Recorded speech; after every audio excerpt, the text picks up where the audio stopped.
Alhamdulillahi munsil khalqi min adami summa salatu alal mukhtari fil qidami Maulaya salli wa sallim iman abada ala habibika khairil khalqi kullihimi amin tadakuri jiranim bidhi salami majajtadam anjara mimakalantim bidami Maula ya salli wa sallim iman abada ala habibika khairil khalqi kullihimi amhabati rihu min tilqa ikadimatin wa aumadhal barku fi dhalma'i min idami fama li'ainaika in qultak fahamata wa ma liqalbika in qultas tafiq yahimi maula ya salli wa sallim iman abada ala habibika khairil khalqi kullihimi huwal habibul ladzi turja syafa'atuhu likulli hawlim minal ahwali muqtahami ya Rabbi bil Mustafa baligh maqasidana waghfir lana ma madha ya wasi'al karami. Assalamualaikum warahmatullahi wabarakatuh. Bismillahirrahmanirrahim. Subhanakallahumma Rabbana la ilma lana illa ma 'allamtana innaka antal alimul hakim wadub alaina innaka antat tawwabur rahim wa taqabbal minna innaka antas samiul alim. Allimna min ladunka ilman nafi'a ya dzal jalali wal ikram. Al-Fatihah. Bismillah.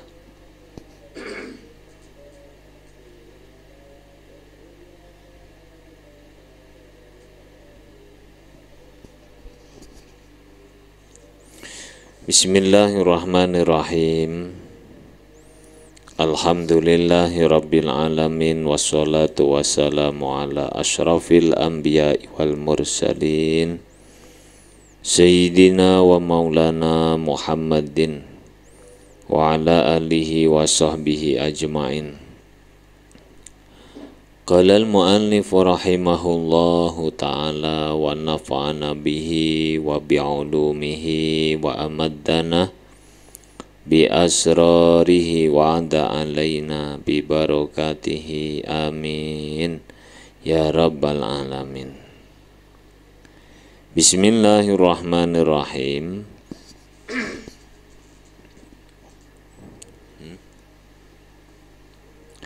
Babu zakatin naket.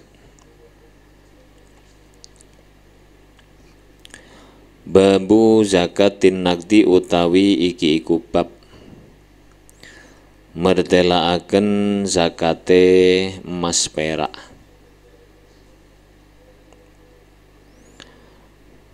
Menjelaskan tentang zakatnya emas dan perak. Ini emas dan perak yang wajib dizakati, baik yang sudah dicetak ataupun belum dicetak. Yajibu wajib fi asyrina ing dalem 20 abane miskolan miskole. Abane dahaban emase wa mi'atai dirhamin lan 200 dirham. Abane fiddatan perake. Fa aktsara nuli luweh akeh. Wajib dizakati tiap-tiap 20 miskol emas. Dan wajib dizakati pula tiap-tiap 200 dirham perak atau lebih. Ukuran 20 miskol atau 200 dirham ini menggunakan ukuran Mekah. Biwazni makata kelawan nganggo timbangane kota Mekah. Ba'da haulin ing dalem sawuse mangsa setahun. Apa sing wajib rubu'u usyrin 1/4 1/10. 1/4 itu 2,5%. Jadi tiap-tiap memiliki 20 miskol emas atau 200 dirham perak, wajib mengeluarkan 2,5%-nya. Ini kalau konversikan,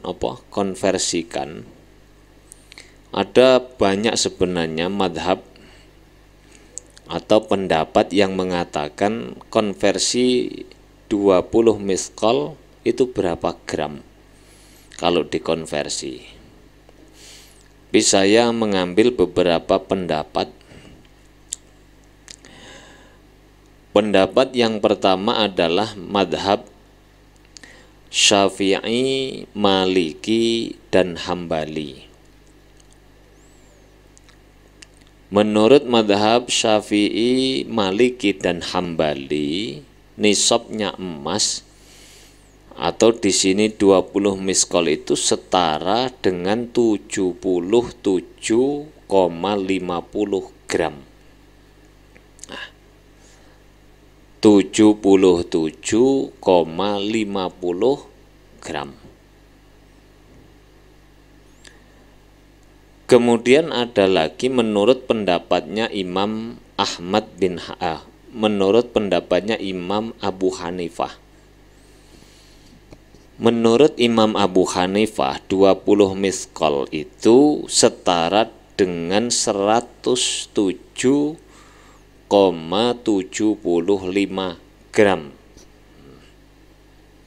107,75 gram itu dianggap satu nisab, itu adalah satu nisab. Nah, ada pendapat lain ulama kontemporer tak kontemporer yang sekarang itu. Temporer menurut Syekh Wahbah Az-Zuhaili. Syekh Wahbah Az-Zuhaili mengkonversi 20 miskol itu setara dengan 85 gram. Jadi tengah-tengahnya antara tiga madhab besar dan pendapatnya Imam Abu Hanifah.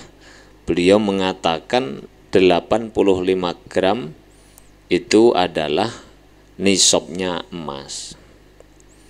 Berarti kalau sampean punya batangan antam itu, satu batang itu kan ada yang 100 gram.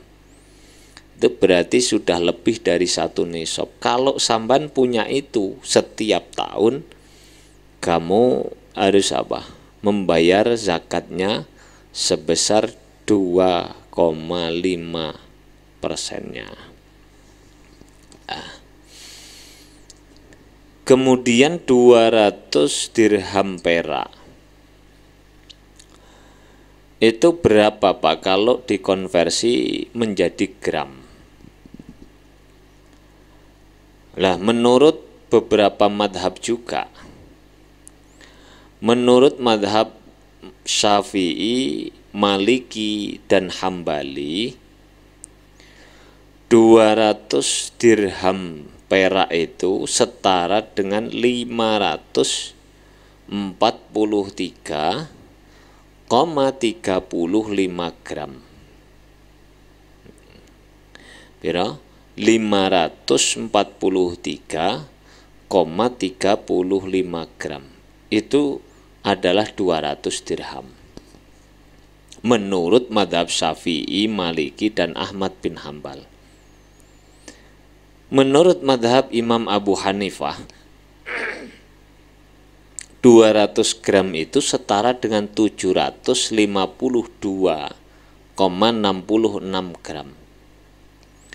752,66 gram.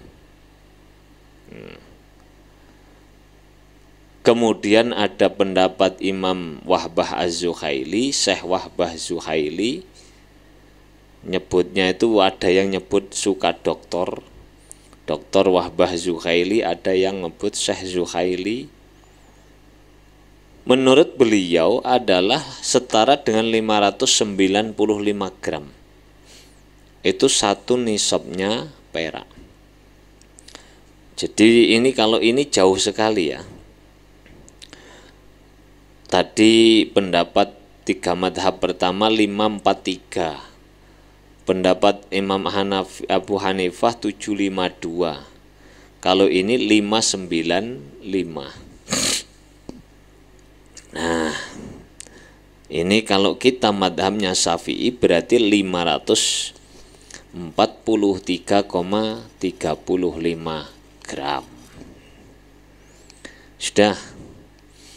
Lek sampean gak paham-paham ya berarti gak bakat dadi wong sugih, diuruki zakat tok delongap-delongop.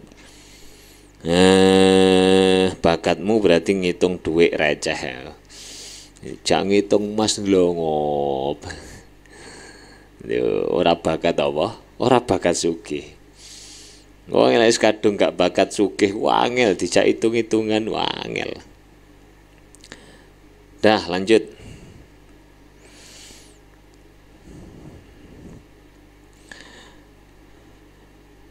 Lawalawih talato lamuno campur. Lamuno campur opo inaun wadah.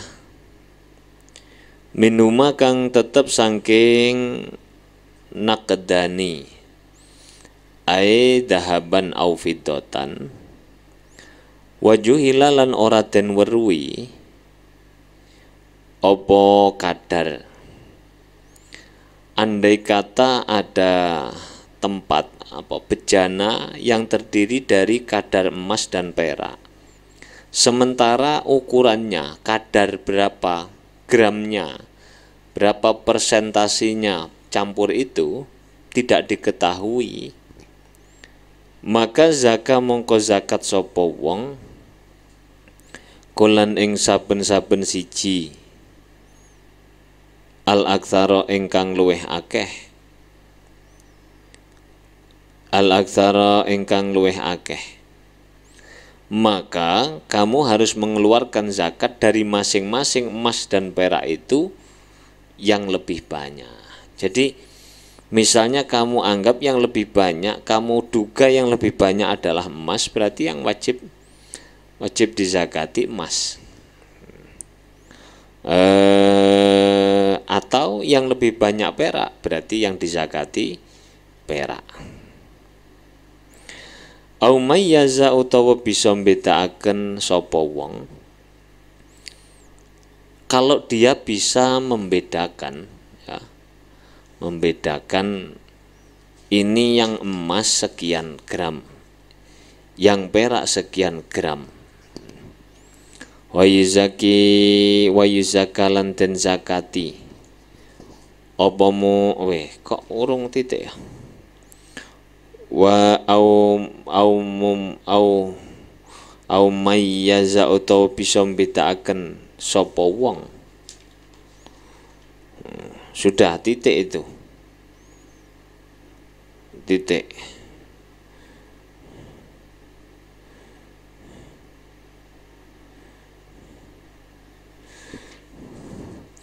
Wa yuzakalan den zakati apa muharramun barang kang den haramaken.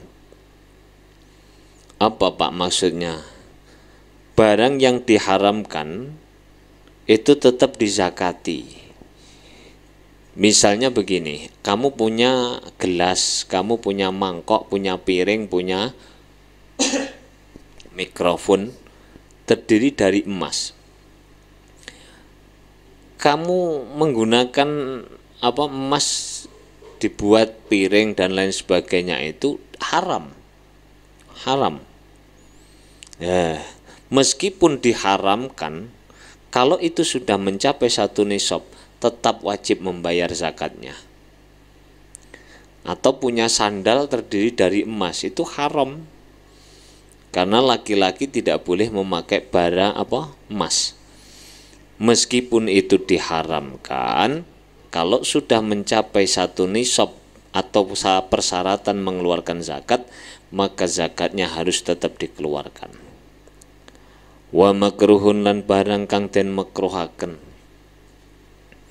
Seperti misalnya kamu punya panci yang bolong, berlubang atau bocor, kamu tambal dengan tambalan perak. Sementara di samping menambal lubang itu, kamu membuat hiasan di panci itu hukumnya makruh. Meskipun makruh, kalau sudah memenuhi persyaratan mengeluarkan zakat, maka harus dikeluarkan zakatnya.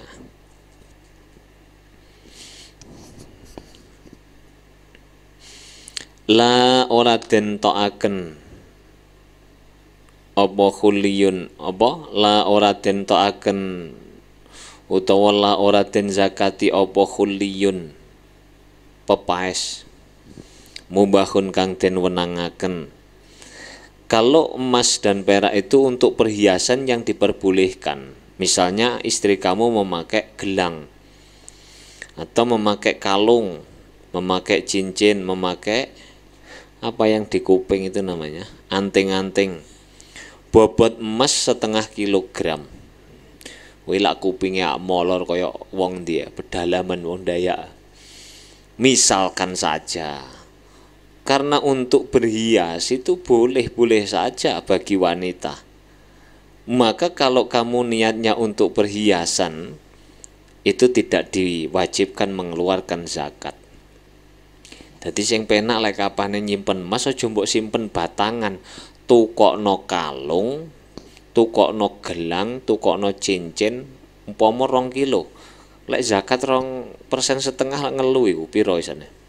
2 kilo emas keluarkan setiap tahun 2,5%. Ngelu sirahmu.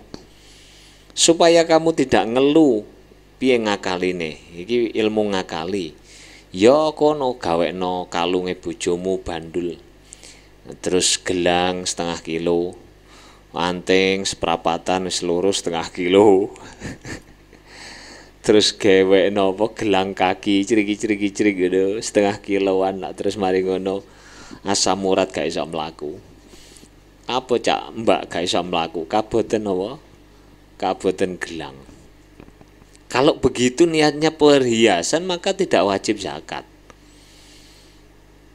Walau ingkasara senajan.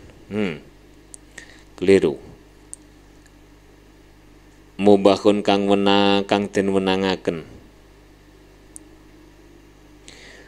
Alima kang weruh sapa malik hu ing khulli.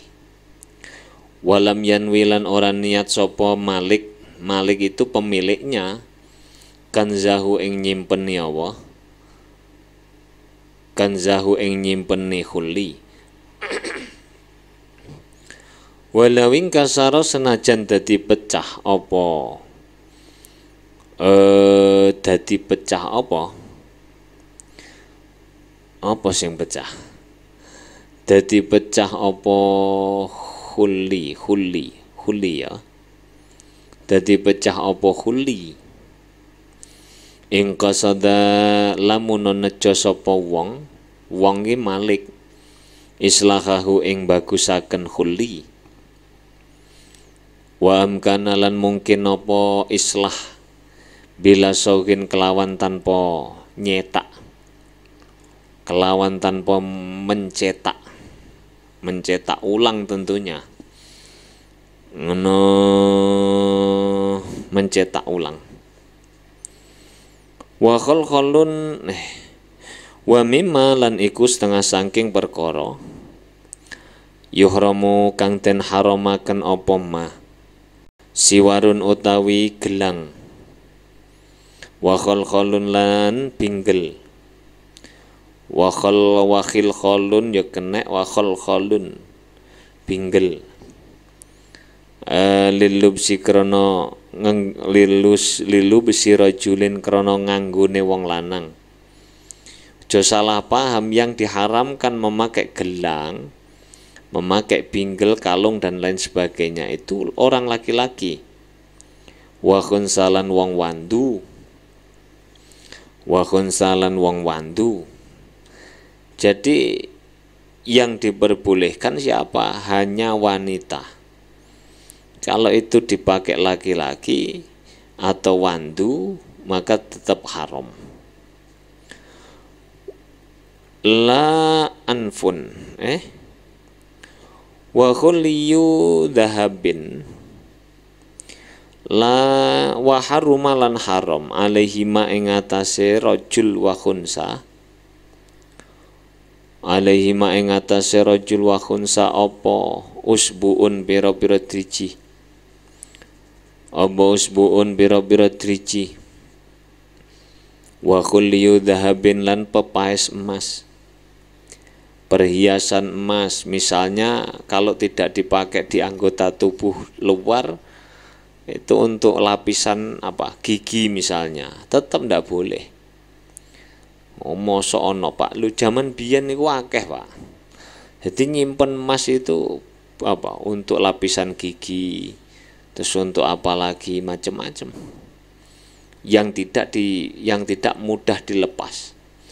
Itu karena zaman dulu. Sekarang itu kayaknya hanya orang-orang desa yang kelihatannya suka pakai gelang besar-besar, cincin besar. Kalau orang kota mana? Ndak, meskipun uangnya banyak itu lebih suka ngesai ATM daripada apa? Dibelikan emas. Yang benar yang mana Pak? Yang benar itu kalau menurut ilmu ekonomi ya benar orang desa. Orang desa itu nyimpen uang menjadi emas perhiasan, bebas zakat, bebas pajak. Nah, dan tidak akan mengalami inflasi. Itu hebatnya. Meskipun mereka dalam menyimpan itu niatnya bukan menghindari inflasi, wong mereka ndak ngerti inflasi itu apa. Wong desa kan ruwe pos pokok emas iki berharga wis pokoke disimpen. Daripada sikap orang kota. Orang kota itu seneng nyimpen uang di ATM. Padahal ATM itu tidak kamu apa-apakan itu loh sudah di apa? Dikurangi administrasi, dikurangi biaya bulanan. Kalau kamu periksa ATM, periksa saldo di ATM juga akan dikurangi administrasi. Sudah uang kita dititipkan kepada mereka, kemudian mereka pinjamkan kepada orang lain, kita malah digrogoti. Nah, itu saya pikir yang goblok bukan siapa-siapa, tapi yang goblok ya nasabahnya sendiri. Salah dewe nyimpen duit neng bank. Nah, simpenan dalam bentuk emas kan ya genah. Wah, lek wedi dimaling apa ya dilek kono. Dipangan ning jero weteng. Lah lek ngising metu piye, Pak? Ngising saringan. Hom metu dilek neh. Aku apa jenenge? Wong gak kepengin emasé dimaling. La wa khulin wa kha wasinun lan untu wa khatamin lan ali minhu saking zahab. La ampun ora haram apa irung wa an milatun lan ros-rosane driji wasinun lan ora haram apa untu. Untu di sini ini bukan untu sing kanggo iku mau lho nempel. Tapi ini bukan untuk lapisan gigi loh, tapi untuk nempel misalnya. Tapi ini pun butuh apa? Ada catatan-catatan tersendiri. Misalnya di sini itu diterangkan ala maqtu'iha wa in amkana itu khaduha minal fiddah al jaizah lidzalika bil ula li'annahu latasda'u ghaliban. Misalnya untumu berlubang, kemudian kamu tambal dengan emas. Meskipun ada alternatif selain emas, misalnya besi atau apa, ya perak yang jelas sudah diperbolehkan. Tapi mungkin karena alasan kemurnian, ini kalau gigi itu ditambal dengan logam yang bisa apa, terkontaminasi misalnya, itu akan membahayakan Pak. Kalau sampan sedang makan cuka maka akan leleh dan lain sebagainya. Mungkin dengan alasan kesehatan seperti itu akhirnya ditambal dengan emas. Itu boleh.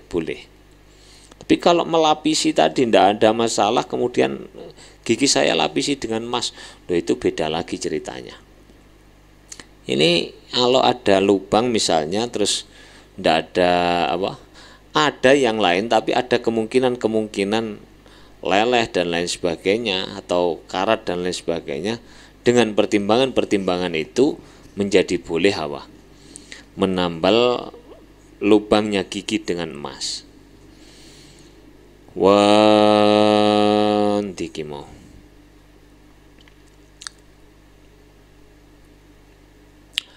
Wa khatamu fiddatin lan ora haram apa? Ali-ali perak.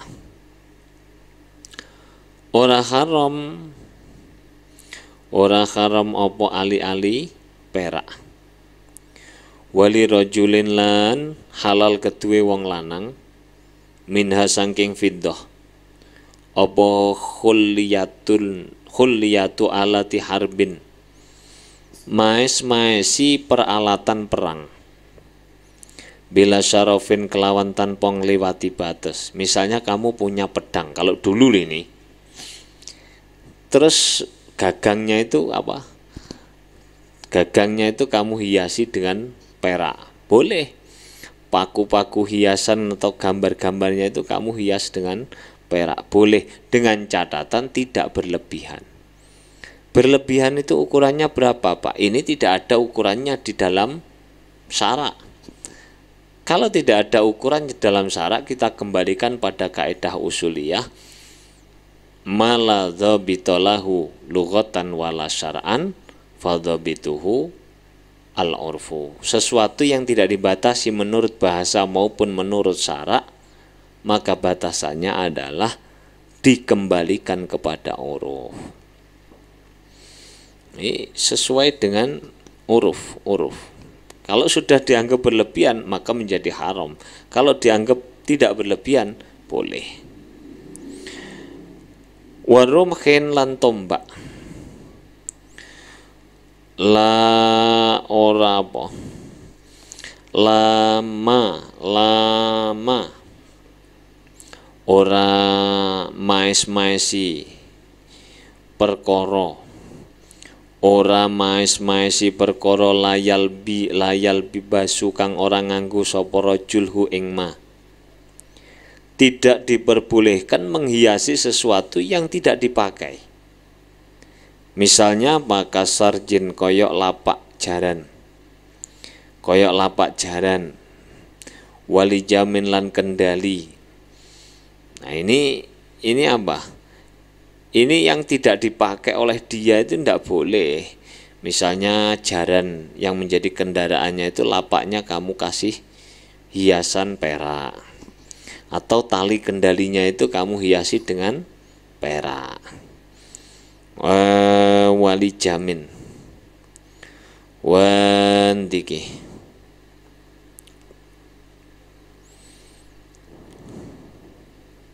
Nah, kalau sekarang mobil itu kendaraanmu ndak boleh, berarti ndak boleh. Kalau senjata, Pak, pistol, tembak, kalau alat perang, ya sama, disamakan. Sama dengan apa tadi? Pedang. Wali imra'atin lan iku tetap kedue wong wadon. Lubesu khulliyatihima utawi nganggo macem-maceme pepaese apa? Emas lan perak, utawi nganggo macem-maceme perhiasan emas lan perak. Kalau wanita apapun boleh, baik itu perhiasan murni ataupun yang menjadi hiasan alat-alat tadi, boleh. Illa in banat illa wama lan perkara nusija kang den tenun apa ma bihima kelawan zahab lan fiddah, termasuk menyulam dengan benang emas ataupun benang perak. Illa in balagot kejaba lamunut banget akan sapa mar'ah fi syarafin ing dalem leluwian. Kalau nenun terus kemudian berlebihan, maka menjadi tidak boleh. Itu tidak bolehnya bukan karena emas dan peraknya sendiri, tapi israfnya itu loh. Israf itu apapun tidak boleh. Makan terlalu banyak juga tidak boleh. Tidur terlalu banyak juga tidak boleh. Pokoknya yang israf itu tidak boleh. Wali kullin lan iku tetep ketuwe saben-saben siji saking wong mar'ah lan rajul wa ghairihi ngono ae. Wali kullin lan iku tetep ketuwe saben-saben siji ai minal mar'ati wa ghairihi tahliyatu mushafin utawi maes-maesi mushaf. Masing-masing laki-laki ataupun perempuan ataupun wandu boleh menghiasi mushaf bifiddatin kelawan perak. Tapi kalau menghiasi perak ini boleh kedua-duanya, tiga-tiganya, perempuan, laki-laki ataupun wandu. Tapi kalau emas hanya diperbolehkan untuk wanita saja. Walahalan iku tetap kedue mar'ah bidahabin utawi maes-maesi kelawan emas utawi maes-maesi kelawan emas, kelawan emas.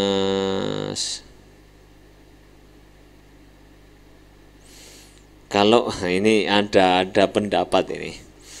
Ada pendapat wafi fatwa dalam fatwanya Imam Al-Ghazali, beliau mengatakan mangkatabal Qur'ana bidzahabi faqad ahsana wala zakata alaih.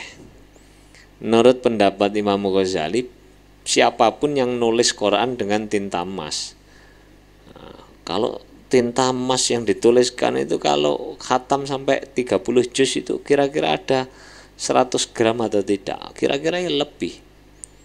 Siapa saja yang nulis Quran dengan tinta emas, maka seberapapun banyaknya dia tidak akan dikenai kewajiban zakat. Tidak akan dikenai kewajiban zakat. Tapi yo sapa no duwe ali-ali emas palsu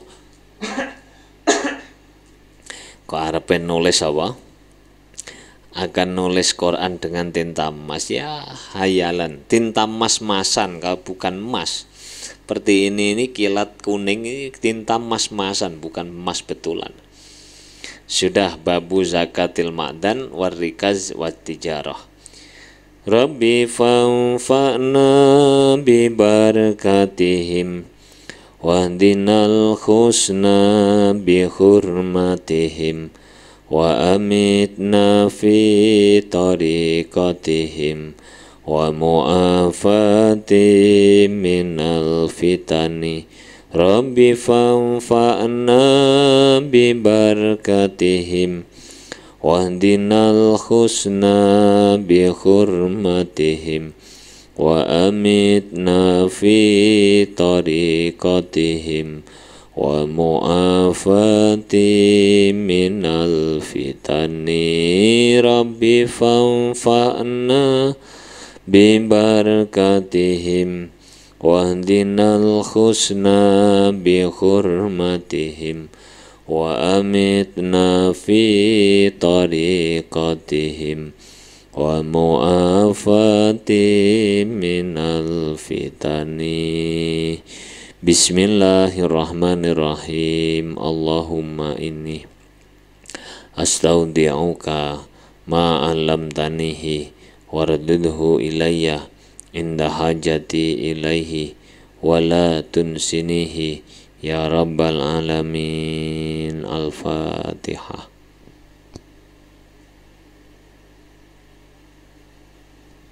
Assalamualaikum warahmatullahi wabarakatuh.